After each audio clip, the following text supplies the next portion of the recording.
top things that make people broke.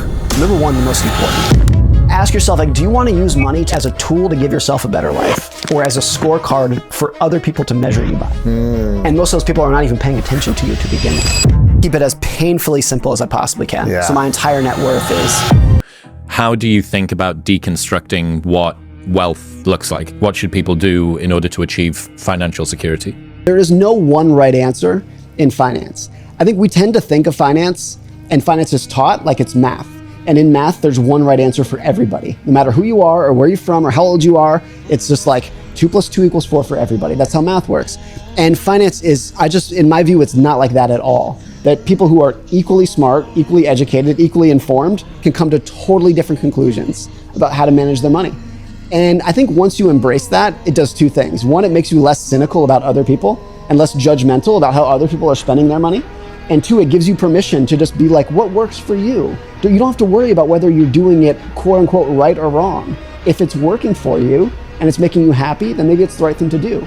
And there are things that I do with my own money, my wife and I do with our own money, that are probably the quote unquote wrong thing to do.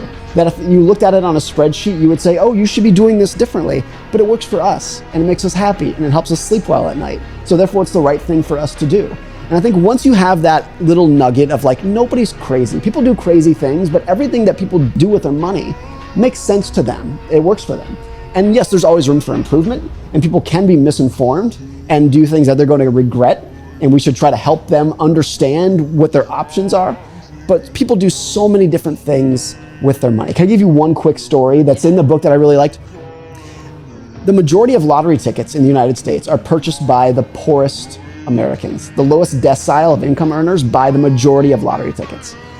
Now, someone like me or you might look at that and say, that's crazy. These people who can barely feed themselves are buying scratcher tickets. That makes no sense. It's not rational. I have a friend who's a financial advisor. He's successful now, but he grew up in abject poverty. He was homeless most of his childhood.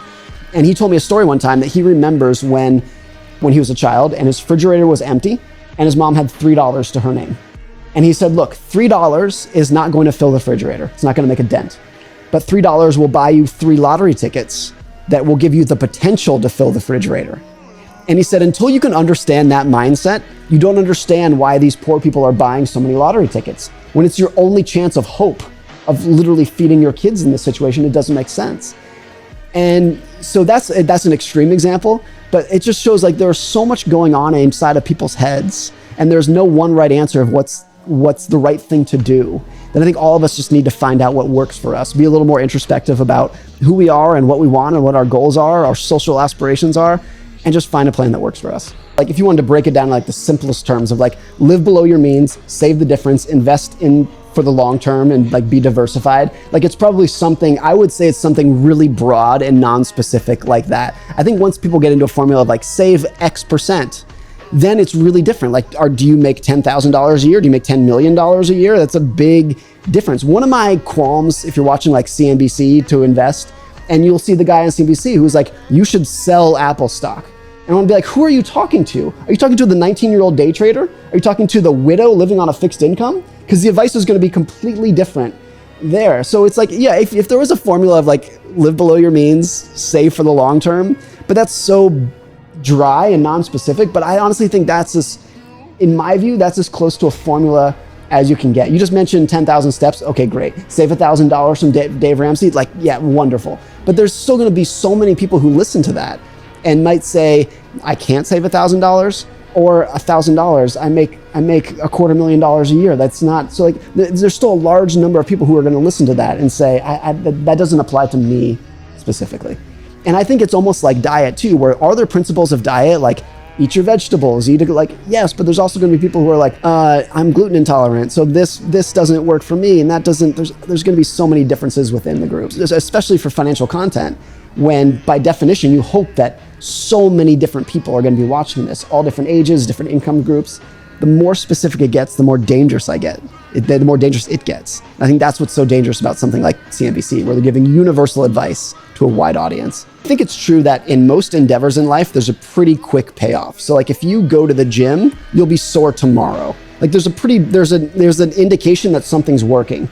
If you're on like a new diet, you might feel different that day, the next day. It's a pretty quick thing.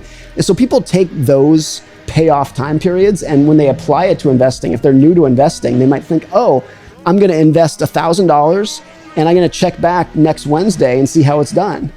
And then, or maybe I'll check back, 2 weeks from now and see what's done. 6 months feels like a long time, because if you were going to the gym for 6 months and you saw no progress, you're like, you're doing something wrong here. But in investing, like we know, it's not intuitive for people, but this is an endeavor where you might lose money over a 10-year period, and that doesn't mean you did anything wrong. Investing is a very, very long endeavor. I think the closest example is like planting an oak tree. Like if you planted a seed in your backyard and checked it next Wednesday and you're like, oh, it doesn't work, it's a scam. You're like, no, it takes a long time, and the results are going to be magnificent, but it's going to take 50 years. And I think investing is really close to that, and it throws a lot of people off. By far the biggest problem for new investors is not understanding how much time is needed to put the odds of success in your favor. And it's not a month, it's not a year, it's something closer to 5 or 10 years before you're like, okay, if you've given it that much time, you should start to see most likely whether you're doing it right or wrong. But even in that scenario, even in 10 years, even if you're doing it right, it's not without precedent at all that maybe you've done fairly poorly. If the economy is doing really poorly, if there's a financial crisis, if there's a pandemic, whatever it might be. So that's what it's really a lifelong endeavor, and that's what screws people up if they're not familiar with that time frame. There is a lot of money to be made in the money business, and because of that, there is a lot of bad advice. And there are a lot of people who look fairly reputable and sound fairly reputable who are, scam is the wrong word because that implies it's illegal. I think you're the lawyer, maybe you know. But there are a lot of people who I think mean well, but they operate in a system where the incentives push them to giving not the best advice and charging outrageous amounts for it. I always think like one of the best financial skills you can have is a very, very finely tuned BS detector, so that you can see an ad or hear a pitch and say like, I'm not saying you're a bad person, but that's a bad product that you're selling.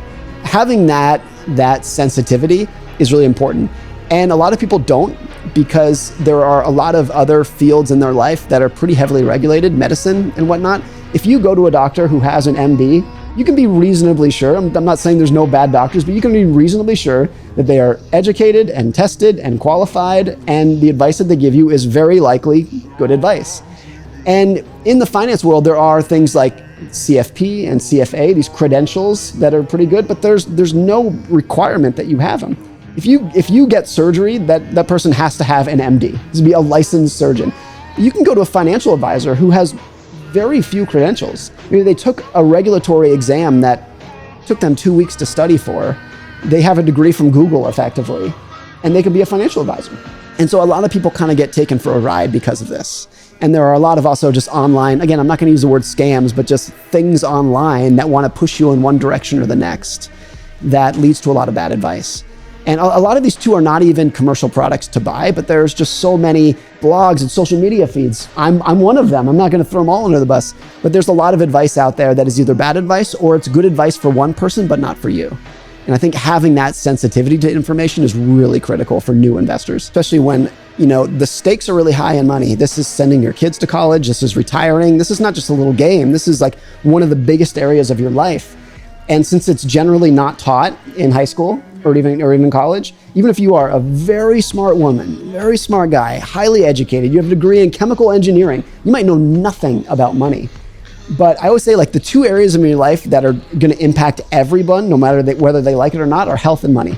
So the fact that we generally don't teach those fields in school has always been crazy to me. But it also just makes it so that even very educated people who are not gullible in any other area of their life kind of get taken for a ride very often. Say, in general, be very wary of certainty, including like certainty in forecasts. Like if someone says, we know that a recession is going to come in the next 6 months, or someone says, we know this stock is going to double. Any level of confidence like that is just not how the world works. The best that you can do when you're studying the economy or investment markets is just putting the odds of success in your favor. So the best you could do is be like, we're 60% confident in buying this stock.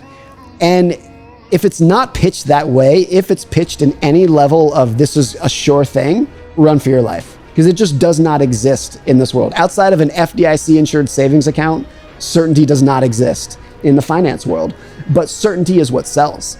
And so that's why a lot of the pitches that are online promote this degree of certainty that I think can be really dangerous. I mean, in the United States, for financial assets, stocks, bonds, checking accounts, it's over $100 trillion. It's like unfathomable amount of money. And globally, it's several $100 trillion. If you are in the finance world and you're taking 1% of that as a fee, it's a lot of money. Incredible amount of money that you can make. And in fields like investment banking and whatnot, you have these people who can graduate college and make $500,000 a year out of undergraduate college. And they're smart people. These are not just any Joe from the street, but relative to other industries, there's so much money to be made in finance. And because of that, I think otherwise moral, good, well-meaning people, when they are introduced to a system where their incentives are to promote certainty or to kind of pull the wool over people's eyes, even if they're otherwise good people, these are not shysters. They are willing to sell products that are not good for people because they have the potential to make so much money themselves. What you really need is vitamin M, money, McLaren, Mercedes. Subscribe.